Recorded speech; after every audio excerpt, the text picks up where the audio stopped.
All right, we do have a motion 3-0. for the Assembly. Senator Nielsen on page 10. Assembly. 3-0. 3-0.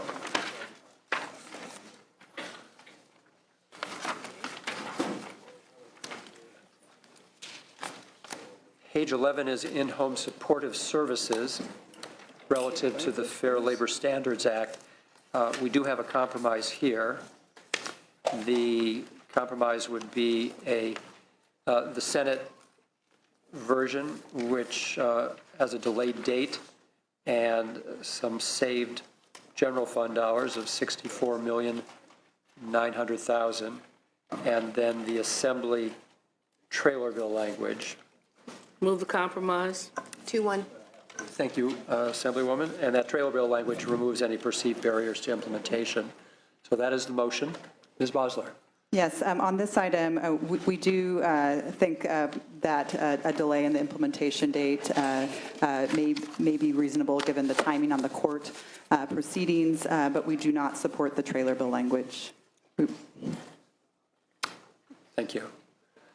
So on page 11, it's 2-1. 2-1. 2-1.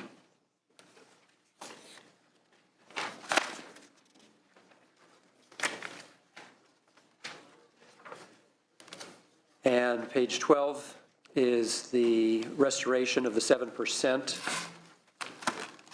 in service hours that were reduced a couple of years ago. And again, I believe we have a compromise which Move the compromise.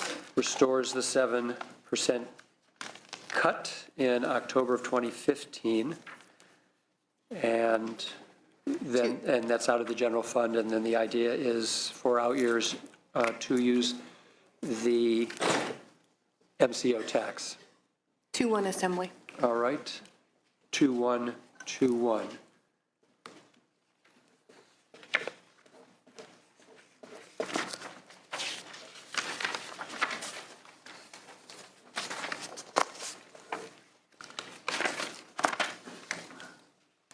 Page 13 is in the Department of Social Services, Managed Care Hour Reporting, and this is on the CMIPS system. What do we have on that? Anything on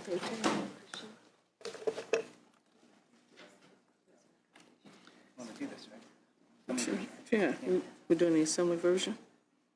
That was, okay, Assembly version. Manager, okay. Move the Senate Assembly version. 3-0.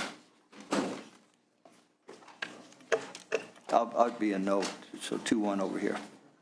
We continue to be concerned about the ability to implement this, given all of the other changes being made to the CMIP system related to the overtime implementation.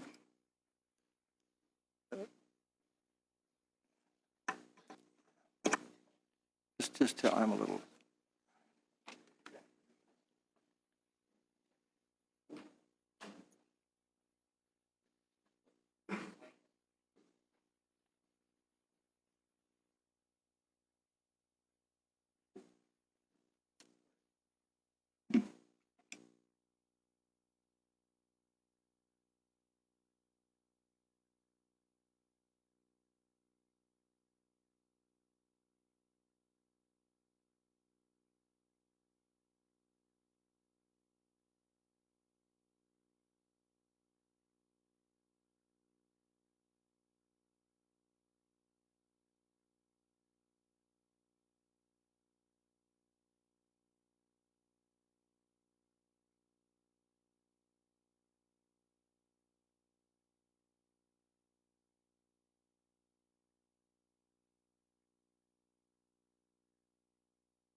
So there is a motion for the Assembly version. I think we've had some concerns about this, and there was also some uncertainty about the actual general fund costs. We had $2 million.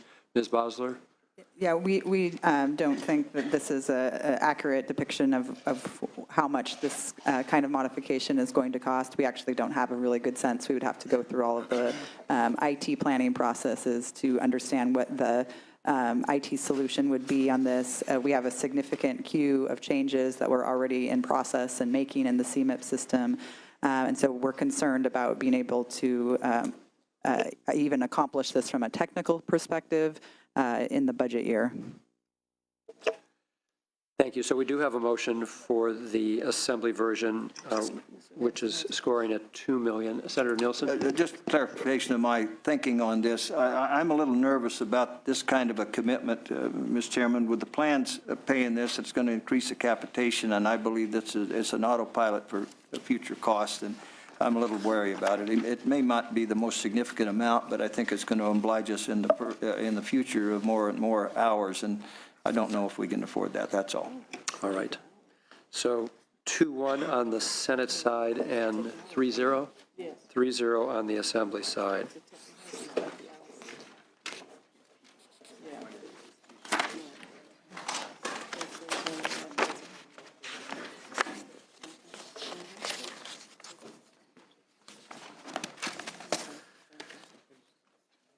So in the Department of Social Services, we're moving to CalWorks. Page 14 deals with the COLA. There is a compromise to restore the annual COLA beginning July 2019. Move the compromise, okay. All right. We do have a motion by Senator Lara for the compromise. 2-1 Assembly. All right, and we'll hold that for Senator Nielsen. I would just note on that item, we do have an existing mechanism for providing COLAs to the CalWorks program. So it's unclear to me, is this on top of that existing system or in addition to? This would be in addition to. So we'll come back to that in a moment. Page 15 is the CalWorks Housing Support Program. Again, we had a very full conversation, and we all recognize that there is enormous demand and unmet need for this. The philosophy being here, if we're really going to be successful in moving people from CalWorks into full employment, that housing has to be stabilized. And so, Senator Lara? Move the Assembly version. We have a motion for the Assembly version, and that would approve $30 million in general fund for an augmentation of the program. And the vote is 2-1. 3-0. 3-0. And Senator Nielsen, on the previous page 14, there was a compromise? Okay, so we have 2-1. And on the Assembly side for page 14, 2-1. Thank you, Mr. Chairman. Sure, thank you. Just a point of clarification, is the 30 Yes. million an ongoing augmentation to the base 20 million that was provided last year? Yes, that's correct.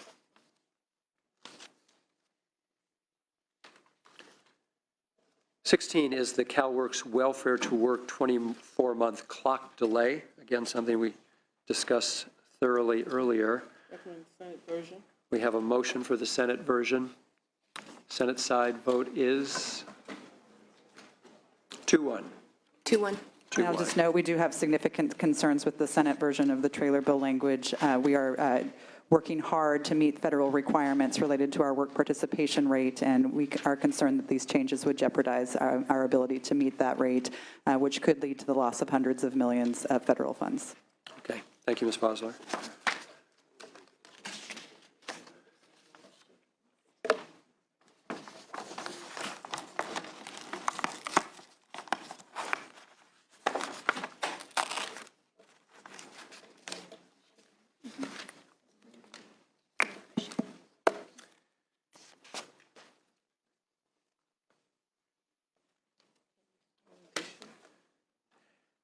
So we have in errata page 16.1, dealing with the maximum family grant. It's the conference compromise, which repeals the MFG policy, but effective January 1st, 2016.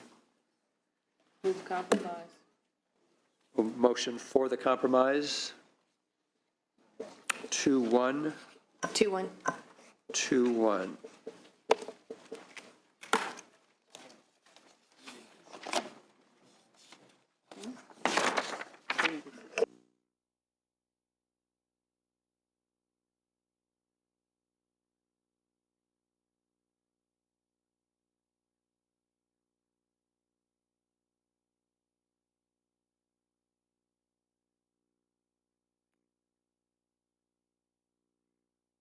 Moving on to page 17, dealing with child welfare services for foster care. Again, a conference compromise.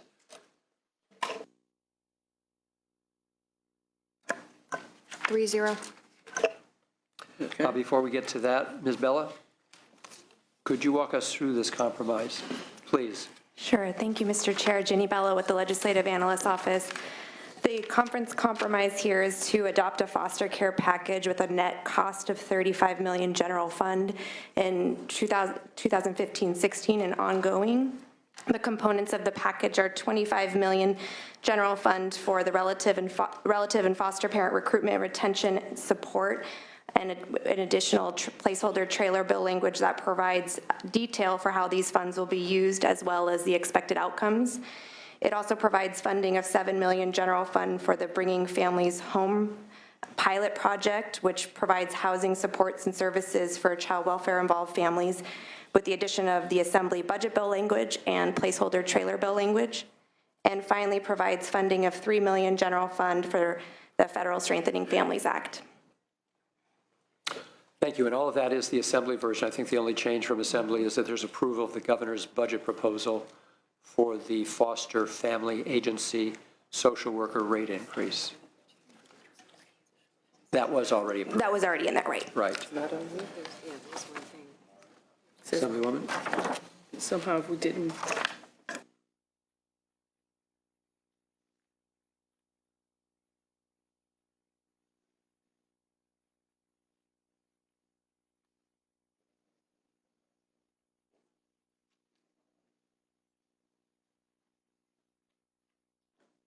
yes, I move approval of the compromise that we have here. Thank you, and also it's been pointed out, one other change from the Assembly proposal was $20 million general fund for transitional housing plus for non-minor dependents aging out of the care, which will not be a part of this conference compromise, unfortunately. There is a motion for it, Ms. Bosler. My earlier comments about the overall general fund spending levels apply here as well. But I would note on the third component of the proposal, there is $14 million that was part of last year's budget that's ongoing that we think can support the Federal Strengthening Families Act that was passed shortly after our budget augmentation was made last year. Thank you for that. We have 3-0 a Assembly motion side. 3-0 Assembly. on the Senate side 3-0, Assembly 3-0.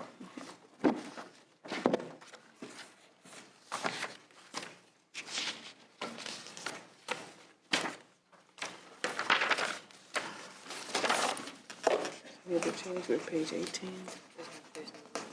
19. Page 18 is an action. Yeah. And this is a Senate version.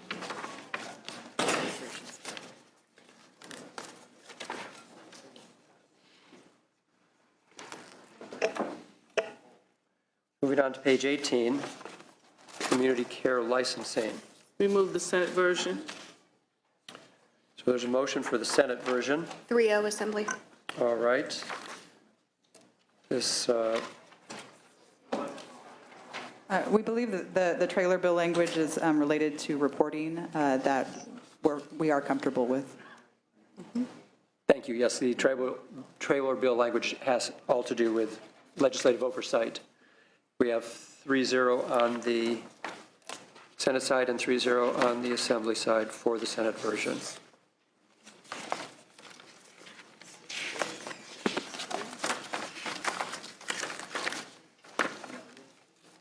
(19). This is the SSI, SSP cost of living adjustment issue. There is a conference compromise.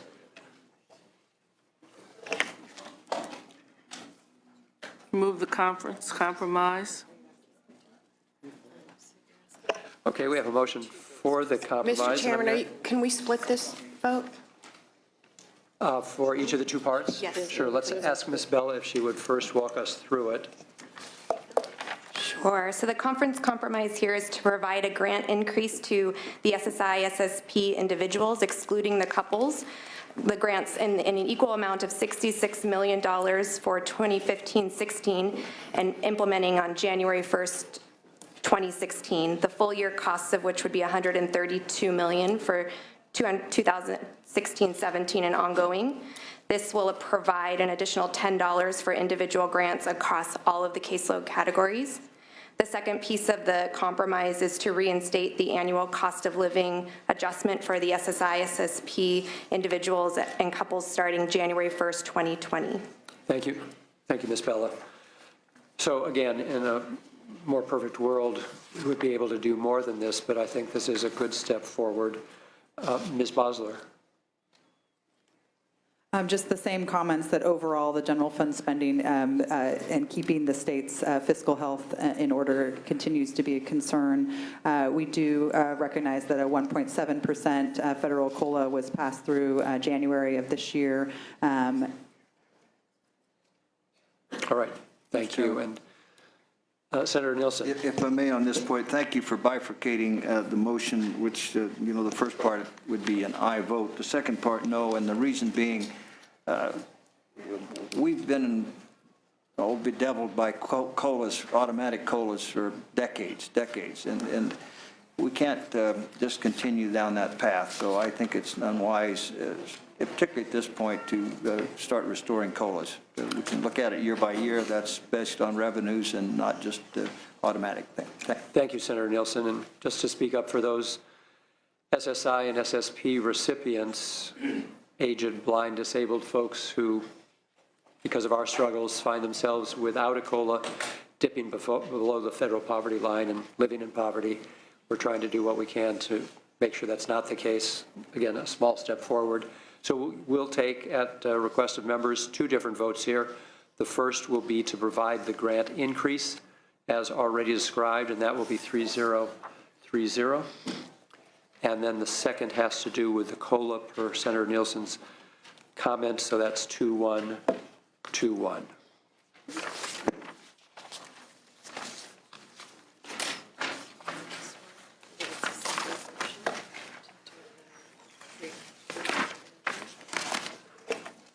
Go with the 3 million there? Yeah, we'll move the assembly version. All right, we have a motion for the assembly version for State Emergency Fund Assistance Program. This is to Food banks.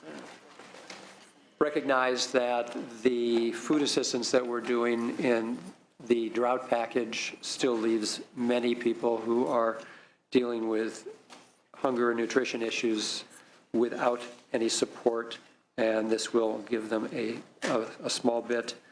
Ms. Bosler. I would just note we do have 10 million federal funds available for the Emergency Food Assistance Program for the budget year, and that we have allocated $47.3 million for emergency food directly related to the drought, as you mentioned. Right, okay. Thank you. Ms. Bosler, a motion for the assembly. 2-1. 3-0. 3-0. 3-0. 3-0. 3-0. And that is 3 million as opposed to the 2.5 million that the Senate had proposed.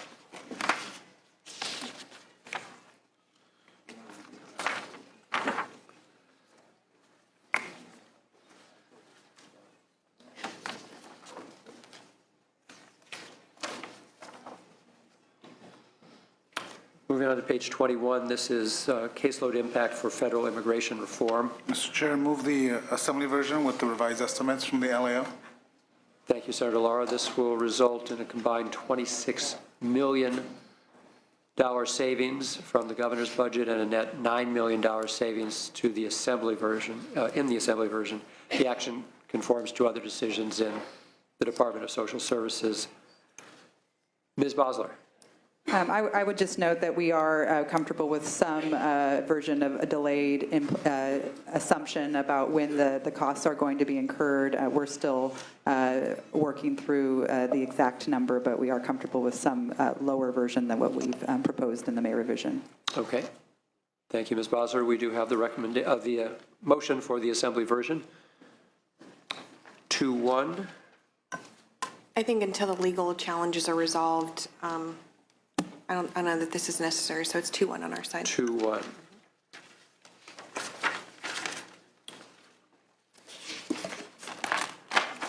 Page 22 is the May revision local assistance estimates. Mr. Chair, move the assembly version again with the revised estimates from the MAO. Thank you, Senator Lara. With the assembly version, we'll recognize $29 million in savings from the governor's budget. On the Senate side, 3-0. 3-0 Assembly. 3-0 Assembly. Yeah, we still continue to be concerned with this caseload estimate. We think that this may reduce the availability of these services in the budget year and would be concerned about that.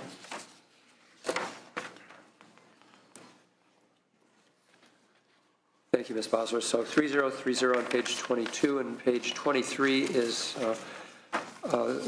suggestion, a recommendation to adopt the transfer as a conforming action to the other decisions we've made with regard to TANF and the Department of Social Services. And that'll be motioned by Senator Lara. Correct. 2-1 on the Assembly side and 2-1 on the Assembly side.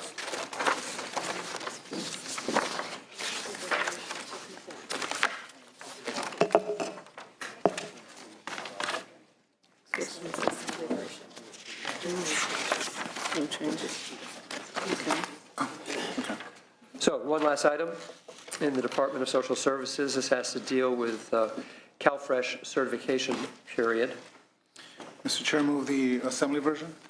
Thank you, Senator Lara. 3-0 Assembly.